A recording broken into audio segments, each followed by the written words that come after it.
আওয়ামী লীগ আমলের ও বিগত অন্তর্বর্তী সরকারের সময়ের ১৩০০ প্রকল্পের যৌক্তিকতা মূল্যায়ন করবে সরকার। এই জন্য অর্থ উপদেষ্টার নেতৃত্বে একটি কমিটি গঠন করা হয়েছে।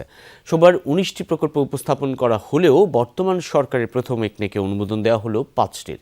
এসব প্রকল্পে ব্যয় ধরা হয়েছে ৪৮৩ কোটি ৪৩ লাখ টাকা। সিলন টি রপ্তানিতে শীর্ষে। রীতি ভেঙে পরিকল্পনা কমিশনের পরিবর্তে প্রথমবারের মতো সচিবালয়ে একনেক কমিটির বৈঠক। প্রধানমন্ত্রী তারেক রহমানের সভাপতিত্বে বর্তমান সরকারের প্রথম একনেকে উপস্থাপন করা হয় ১৯টি প্রকল্প, যার বেশিরভাগই বিগত আওয়ামী লীগ সরকারের আমলে নেয়া। দু একটি নেওয়া হয়েছে অন্তর্বর্তীকালীন সরকারের আমলে। প্রায় আড়াই ঘন্টার বৈঠকে ১৯টি প্রকল্পের মধ্যে মাত্র ৭টি পর্যালোচনা করা হয়।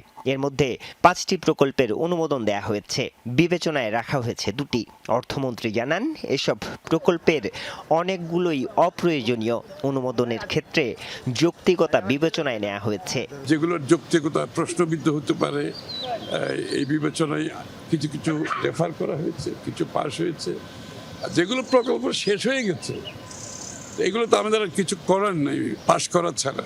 তবে এগুলোকে আমরা ইনভেস্টিগেট করতে বলি। একটা স্পেসিফিক প্রকল্প গোপালগঞ্জ ডেন্টাল কলেজ অ্যান্ড হাসপাতাল, এই প্রকল্পটা তো শেষই হয়ে গেছে, এটা তো পাশ করা ছাড়া উপায় নাই।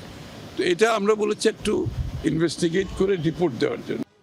এদিকে বিগত আওয়ামী লীগ এবং অন্তর্বর্তী সরকারের সময়ের ১৩০০-র বেশি প্রকল্প পর্যালোচনার সিদ্ধান্ত নিয়েছে একনেক। এজন্য প্রধানমন্ত্রীর অর্থ ও পরিকল্পনা উপদেষ্টাকে প্রধান করে কমিটি গঠন করা হয়েছে। কমিটি এই যে ১৩০০-র অধিক প্রকল্পগুলো পর্যালোচনা করে দেখবে যে এগুলোর আসলে যৌক্তিকীকরণ আছে কিনা। আমরা লক্ষ্য করেছি যে অধিকাংশ প্রকল্পই রাজনৈতিক বিবেচনায় গৃহীত হয়েছে। সেখানে না ছিল স্বচ্ছতা, না ছিল জবাবদিহিতা।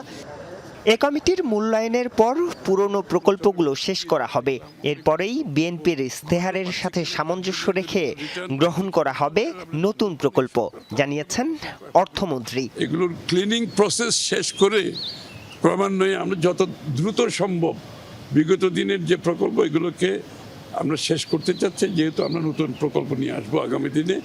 আমাদের যে জনগণের কাছে যে আমাদের দলের যে ম্যানিফেস্টো, ওগুলোকে ধারণ করে যত তাড়াতাড়ি সম্ভব নতুন প্রকল্পের মাধ্যমে আমরা যাতে জনগণের কাজে দেওয়া প্রতিশ্রুতি পূরণ করতে পারি।